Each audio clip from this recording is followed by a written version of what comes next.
मांगत तुलसीदास कर जोरे, बसहु राम सिय मानस मोरे। तुलसीदास जी कलयुग के सताए हुए हैं, सभी कलयुग के सताए हुए हैं। तो कलयुग के सताए हुओं का कोई तो इलाज होगा, कोई तो ऐसा मार्ग होगा कि जिससे ये कलयुग अपना प्रभाव न छोड़ सके। क्या है वह उपाय, क्या है वह युक्ति? इस पर तुलसीदास जी बहुत ही मार्मिक दृष्टि डाल रहे हैं। और यदि ये सूत्र हमारे हाथ लग गया, हमें पता लग गया, तब कलयुग हमसे दूर दूर ही रहेगा। तो जानते हैं क्या है वह उपाय। करिए संभाल कौशल राय। तुलसीदास जी कह रहे हैं कि हे राम जी, आप ही हमारी संभाल कीजिए, आप ही रक्षा कीजिए। आप रक्षा करेंगे तो ही रक्षा हो सकेगी, अन्यथा रक्षा होने का कोई उपाय नहीं है। कौन बचा सकता है कलयुग से? बस आप बचा सकते हैं। और इसीलिए बारंबार मैं आपसे ही विनती कर रहा हूँ। और ठौरने और गति, मेरा कोई और ठौर ठिकाना नहीं है, कहीं और गति ही नहीं हो सकती मेरी। अवलंब नाम विहाए, आपका नाम छोड़कर मेरा कोई सहारा नहीं है, कोई अवलंब नहीं है। एकमात्र आप ही मेरे अवलंब हैं, सहारे हैं। और आपको छोड़कर मैं कहीं नहीं जा सकता। आप ही मेरी संभाल करें राम जी। मैं बहुत मुसीबतों का मारा हूँ, बहुत मुसीबतों का मारा। बूझ अपनी आप नो हित, आप बाप न माए। कह रहे आप ही एकमात्र वे हैं जो बिना पूछे जो हमारे लिए उचित होता है, हमारे लिए मार्ग निकालते हैं। हमारे माँ बाप भी हमारे लिए वो नहीं कर सकते राम जी जो आप कर देते हैं। क्या? मुक्ति देना सभी प्रकार के संकटों से, सभी प्रकार के दोषों से, त्रिविधि ताप से केवल आप ही रक्षा करते हैं। और आप अपने आप समझते हैं आपको कैसे क्या कब करना है। हमारे माता पिता भी वह नहीं कर सकते हमारे लिए जो आप करते हैं। राम राउर नाम गुर सुर स्वामी सखा सहाय। कहते हैं हे राम जी, आपका जो नाम है ना, आपका नाम ही मेरे लिए सबसे बड़ा देवता है। वही मेरा स्वामी है, वही मेरा मित्र है, वही मेरा सखा है, वही मेरा माता है, वही मेरा पिता है। बस आपके नाम का ही मुझे सहारा है। राम राज ना चले मानस मलिन के छल छाए, कोपते ही कली काल कायर मोही घायल खाए। कहते हैं कि ये जो कलयुग है ना, ये कलयुग क्या कर रहा है? राम राज न चली मानस मलिन के। आपके राम राज में इसका ये जो कुटिल रूप है, मलिन रूप है, जो इसकी चालबाजियां हैं, कलुषित व्यवहार है कलयुग का, ये आपके राम राज में नहीं चल सकता। इसका बस नहीं चल सकता, चलता भी नहीं है। रामराज क्या है? जिसके हृदय में राम आ गए वहाँ रामराज आ गया। और कलयुग वहाँ पर घात लगाने की निरंतर कोशिश करता है। पूरा प्रयास होता है कलयुग का कि जिसके हृदय में राम आ गए हैं वहाँ पर ये घुसपैठ करे। तो करता भी है। अब क्या करता है ये? राम राजन चली मालस मनिल छल छाए, कोपते ही कली काल कायर मुइये घालत घाए। तो ये क्या करता है? ये कायर, ये मुझे घायल कर रहा है। घात लगा लगा कर ये हमें घायल करता है। किनको? जो भक्त होते हैं। भक्तों को कलयुग बहुत सताता है। क्यों? क्योंकि वे राम की ओर बढ़ रहे होते हैं। और भक्त राम की ओर बढ़े, ये कलयुग को बिल्कुल भी स्वीकार नहीं है, उसे बिल्कुल नहीं सुहाता ये। तो वो क्या करता है? वो भक्तों को घात लगा लगा कर हमले करके घायल करता है। कोपते ही कली काल कायर, मुई ही घालक खाए, लेत केहरी को बयर ज्यों, भेक हनी गो माए। कहते हैं वो कैसे बदला लेता है, जैसे गीदड़ है। गीदड़ शेर से बदला लेना चाहता है, लेकिन शेर से बदला नहीं लेता। वो क्या करता है, वो मेंढक को मार देता है, मेंढक पर गुस्सा उतारता है, उसे मारता है, उसे नोच खाता है। तो अपने बदले की आग को वो मेंढक को मारकर बुझाता है। तो ये जो कलयुग है ना राम जी, इस कलयुग को सारा दुख तो आपसे है, हमारे साथ इसका कोई मसला नहीं है। सारे मसले आपके साथ हैं, दुश्मनी तो इसकी आपके साथ है, आपका ये कुछ नहीं बिगाड़ सकता। तो ये क्या करता है, जब आपका नहीं बिगाड़ सकता तो ये भक्तों को कष्ट देता है, आपके उन्हें सताता है। जैसे कि गीदड़ मेंढकी को मारकर, मेंढक को मारकर इनको बहुत संतुष्ट होता है कि चलो मैं राम का तो कुछ नहीं बिगाड़ सका, अर्थात शेर का तो कुछ नहीं बिगाड़ सका, मैंने इन मेंढकों को तो मार दिया। तो वही कर रहा है ये राम जी। ये गीदड़, कलयुग रूपी गीदड़ हमें मार रहा है, क्योंकि आप सिंह रूप हैं, आप पर तो इसका बस चलता ही नहीं। ते ही राम गुलाम जानी, निकाम देत कुदाए। और ये मुझे राम का गुलाम जानकर, राम का दास जानकर कि जो तुलसीदास है ये राम का दास है, तो चलो इससे ही बदला लिया जाए। तो ये क्या करता है, जान निकाम देत कुदाए, और ये अपना प्रतिशोध मुझसे लेता है, मुझे सताता है, मुझे मारता है। आप पर तो बस ही नहीं चलता इसका, लेकिन सारा दुख इसे आपसे है, सारी परेशानी आपसे है, सारी समस्या की जड़ आप हैं राम जी। कलयुग को ये बर्दाश्त नहीं है बिल्कुल भी, बिल्कुल भी। लेकिन आपका कुछ बिगाड़ नहीं सकता, तो आपके भक्तों को दिन रात सताता है ये। अकनी याके कपट करतब, अमित अनय अपाए, सुखी हरिपुर बसत होर, परीक्षित ही पछताए। कहते क्या क्या बताऊं आपको राम जी, क्या क्या छल कपट हैं इस कलयुग के, कैसी कैसी बुरी चालें चलता है भक्तों को आपसे दूर करने के लिए, सताने के लिए, भक्तों की मति भ्रष्ट करने पर लगा रहता है। परीक्षित कितना धर्मात्मा, और परीक्षित ने भी कलयुग की बुद्धि में प्रवेश कर लिया। परीक्षित एक वन में शिकार खेलने गए हुए थे, भटक गए रास्ता। अब भटक गए तो भूख प्यास दोनों सताने लगी। भूख पर तो कुछ बस चल गया, प्यास पर नहीं चला। भटकते भटकते देखा कि एक ऋषि एक वृक्ष के नीचे बैठा ध्यान मग्न है। परीक्षित ने सोचा कि निश्चित रूप से इसका आश्रम भी आसपास ही होगा, तो प्यास बुझ सकेगी। और वो ऋषि थे समीक। समीक ऋषि बैठे थे ध्यान में। परीक्षित ने कहा कि मुझे जल चाहिए, प्यास लगी। वे ध्यान मग्न थे, उन्होंने सुना ही नहीं। परीक्षित ने फिर दोहराया कि मुझे प्यास लगी है। अनेक बार दोहराया, और बस प्यास थी, बेचैनी थी। यहीं पर कलयुग ने घात लगा दी, और कलयुग परीक्षित की बुद्धि में आ गया। और कलयुग ने परीक्षित से कहा कि देख, ये तेरा ऋषि अपमान कर रहा है, तू इतना महान राजा, तू इससे पानी मांग रहा है और तेरी परवाह नहीं कर रहा, देख भी नहीं रहा तेरी तरफ। अब बुद्धि में बुरे विचार आ गए, कलयुग घुस गया अंदर। मुकुट था सिर पे रखा सोने का, और उस सोने के मुकुट के माध्यम से ही घुस गया वो। सोने का मुकुट माने क्या, अहंकार। कलयुग परीक्षित की बुद्धि में घुस गया, और परीक्षित ने कहा अच्छा मैं अभी मजा चखाता हूं, मेरा अपमान किया।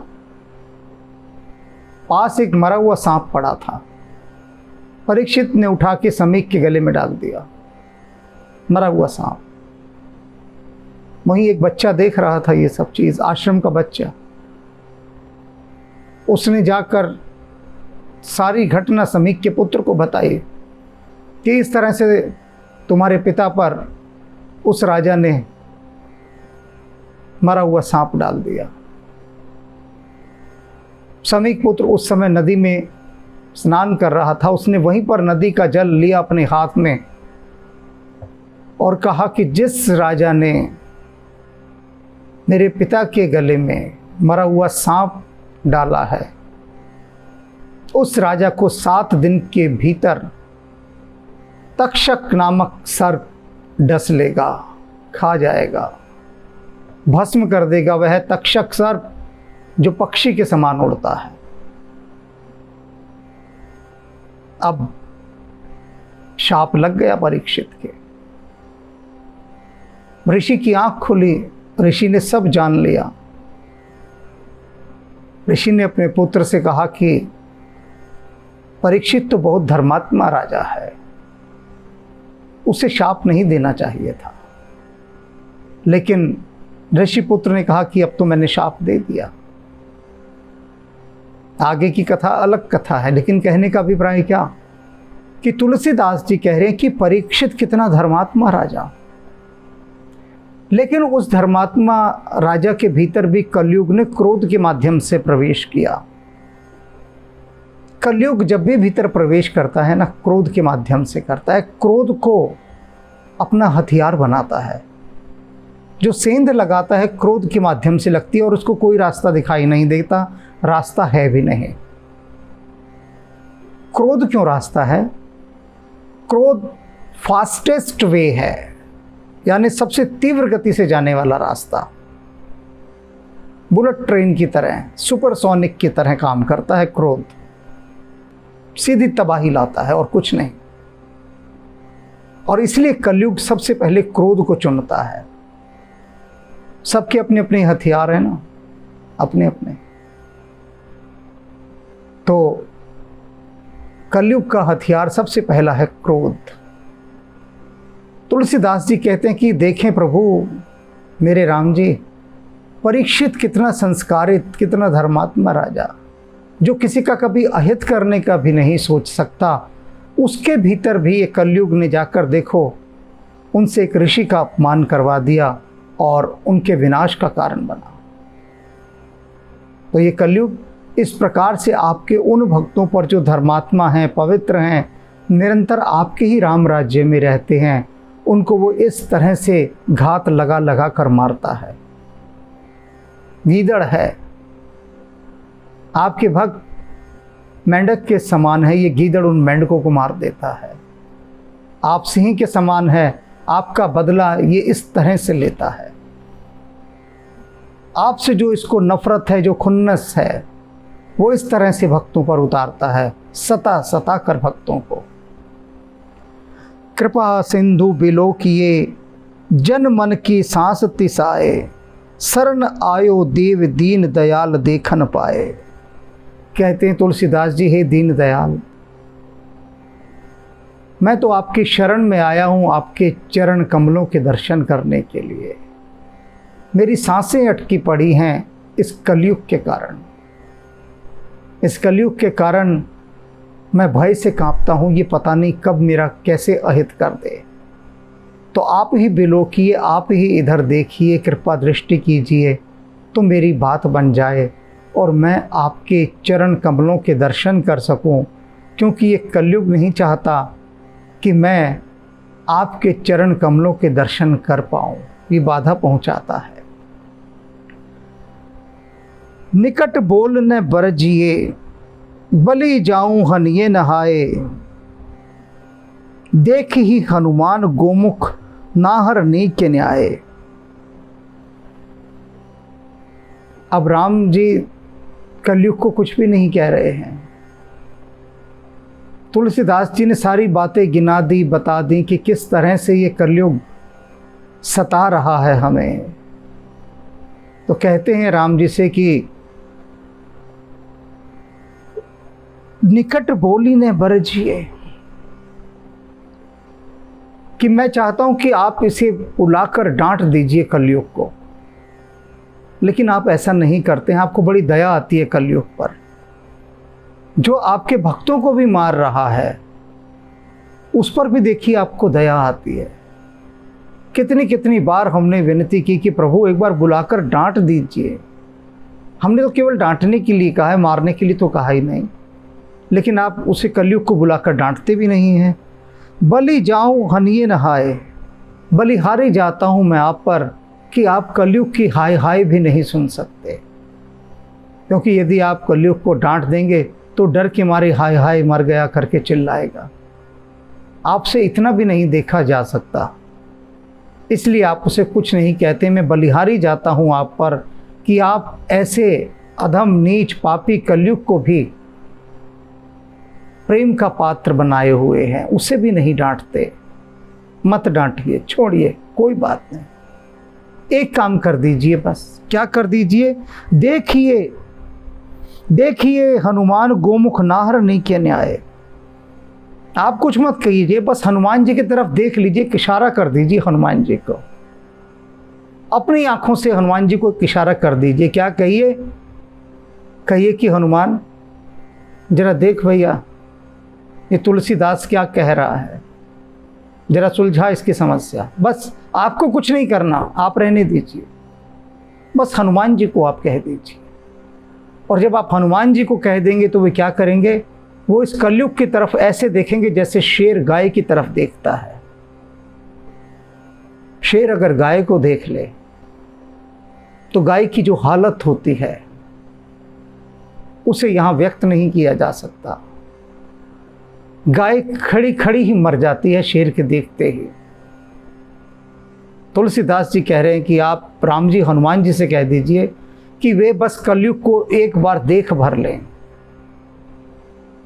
कहीं वे भी कुछ ना कहने की ज़रूरत ही नहीं पड़ेगी, नौबत ही नहीं आएगी। बस वे हनुमान जी कलयुग की तरफ एक बार देख लें।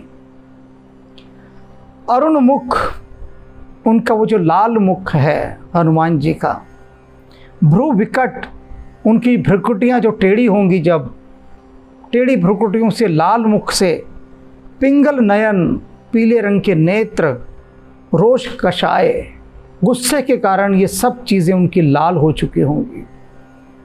हनुमान जी इस प्रकार से गुस्से से भरकर जब अपनी उन पीली आंखों से, जो कि गुस्से की वजह से लाल हो चुकी होंगी, और अपने लाल मुख से, जो कि पहले ही लाल है और क्रोध के कारण फिर लाल हो जाएगा, और अपनी भ्रुकुटियाँ टेढ़ी करके कलयुग की तरफ जब देखेंगे ना, वीर सुमीर समीर को घटी है चपल चित्त चाहे, तो फिर क्या होगा। वो जो कलयुग अपने आप को इतना वीर समझे फिरता है, वो जो कलयुग उसका इतना चाव है भक्तों को मारने का, उसका वही सारा चंचल चाव सब धरा का धरा रह जाएगा। सब जब देखेगा कि हनुमान जी इस प्रकार से क्रोध से देख रहे हैं, तब उसकी जो हालत होगी, उसके बाद वह आपके भक्तों की तरफ देखेगा भी नहीं। देखेगा भी नहीं, सताना तो दूर की बात है। उसका ये सारा उत्साह, सारा चाव कि मैं भक्तों को जा जा कर सताऊं, सब समाप्त हो जाएगा। बस एक बार हनुमान जी को कह दीजिए, उनका देखना ही काफ़ी है, देखना ही काफ़ी है। हनुमान जी जब देख भर लें किसी की तरफ, दुष्ट की तरफ, तो दुष्ट का फिर साहस नहीं होता कि वो भक्त को छू भी ले। हनुमान जी का देखना भर ही इतना विकराल और भयानक होता है। तुलसीदास जी ने अभी तक ये कहा ही नहीं है कि राम जी ये कहिए कि हनुमान जी अपनी गदा से उनको मारें या लात मारें, कुछ भी नहीं, कि बस हनुमान जी देख भर लें। इतने से ही कलयुग काबू में आ जाएगा, देखना भर। क्योंकि तुलसीदास जी को भी दया आ रही है कलयुग पर कि कहीं हनुमान जी अपनी गदा लेकर पड़ गए उसके पीछे, और एक गदा कलयुग को मार दे तो फिर कलयुग तो मर ही जाएगा। और युग है, उसका समय है, उसे जीने का अधिकार है।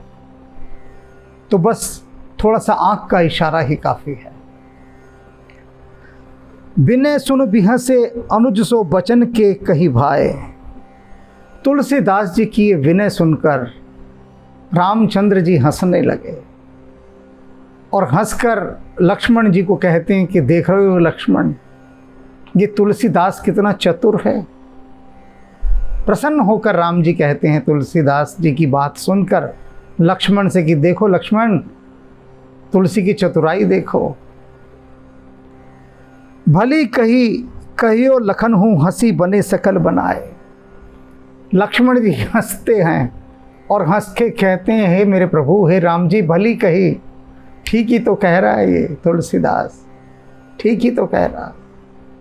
तुलसीदास जी कह रहे हैं लक्ष्मण जी के इतना कहते ही सकल बनी बनाए, मेरी तो सारी बात ही बन गई, मेरी सब बात पूरी हो गई। इतना भर कह दिया राम जी ने हंसकर कि देखो लक्ष्मण, और लक्ष्मण ने अपनी मोहर लगा दी ये कहकर कि हाँ मेरे प्रभु, तुलसी ठीक ही तो कह रहा है, गलत क्या कह रहा है इसमें। अब बस सकल बनी बनाई, तुलसीदास कहते हैं मेरी तो बात बन गई, बात बन गई। अब नहीं देखता कलयुग मेरी तरफ। उसने देख लिया कि राम जी हंस दिए हैं तुलसी की बात सुनकर, और लक्ष्मण जी ने भी अपनी सहमति जता दी है कि क्या गलत कह रहा है। और अब अगर राम जी ने हनुमान जी की तरफ इशारा कर दिया तब तो बात खराब हो जाएगी। कलयुग समझ गया है, कलयुग भाग गया तुलसीदास जी के पास से, तत्काल भाग गया। दई दीन ही दाद सो सुन सुजन सदन बधाए।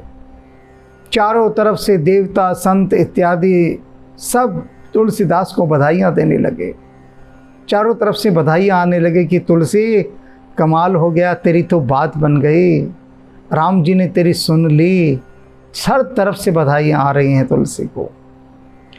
मिटे संकट सोच पोच प्रपंच पाप निकाए। तुलसीदास जी कहते हैं मेरे सारे संकट मिट गए, सारे पाप मिट गए, सारे प्रपंच मिट गए, पाप निकाय, पापों के जितने घर थे सब मिट गए। क्योंकि कलयुग भाग खड़ा हुआ। ये कलयुग ही तो लेकर आ रहा है सारे पाप कपट छल, वही भाग गया तो इसकी सेना भी सारे की सारी भाग गई और सब तरफ से मुझे बधाइयाँ आने लगी, सब तरफ से। पेख प्रीति प्रतीति जन पर अगुण अनग अमाए। दास तुलसी कहत मुनिगण जयति जय उर गाए। तुलसीदास पर इस प्रकार से कृपा होती देखकर सारे संत सारे देवता सब कहने लगे कि प्रभु की जय हो, प्रभु की जय हो, प्रभु की जय हो। सब जय जयकार करने लगे क्योंकि सारे पापों को मिटाने वाले अगुण वे जो राम जी हैं वे निर्गुण हैं और अनग निष्पाप हैं, अमाय सभी मायाओं से परे हैं। वे चाहें तो सब कुछ कर सकते हैं, उनके लिए कुछ भी असंभव नहीं। पेख प्रीति प्रतीति जन पर, वे तो बस अपने भक्त पर अपनी प्रीति देखते हैं, अपना विश्वास देखते हैं कि मेरा भक्त मुझ पर कितना प्रेम और विश्वास रखता है। इसको देखकर ही वे सारी बात बना देते हैं और इसीलिए सारे देवता सारे ऋषि एक स्वर में कह रहे हैं प्रभु आपकी जय जयकार हो, आपकी जय जयकार हो, आपकी जय जयकार हो। भजो के राम नाम, न भजो के राम नाम, क्या लाभ दुर्लभ जन्म। न भजो के राम नाम, न भजो के राम नाम, क्या लाभ दुर्लभ जन्म। राम न मिलेंगे बिन कृपा हनुमान, राम न मिलेंगे बिन कृपा हनुमान। हनु को लगाओ भोग में ही राम नाम, क्या लाभ दुर्लभ जन्म। न भजोगे राम नाम, न भजोगे राम नाम, क्या लाभ दुर्लभ जन्म। क्या लाभ दुर्लभ जन्म। न भजोगे, न भजोगे राम नाम, न भजोगे राम नाम, क्या लाभ दुर्लभ जन्म। बोलो राम राम राम, जय जय राम राम राम, मेरे राम राम राम, श्री राम राम राम। जय जय राम राम राम, मेरे राम राम राम, श्री राम राम राम, मेरे राम राम राम। बोलो राम राम राम, जय जय राम राम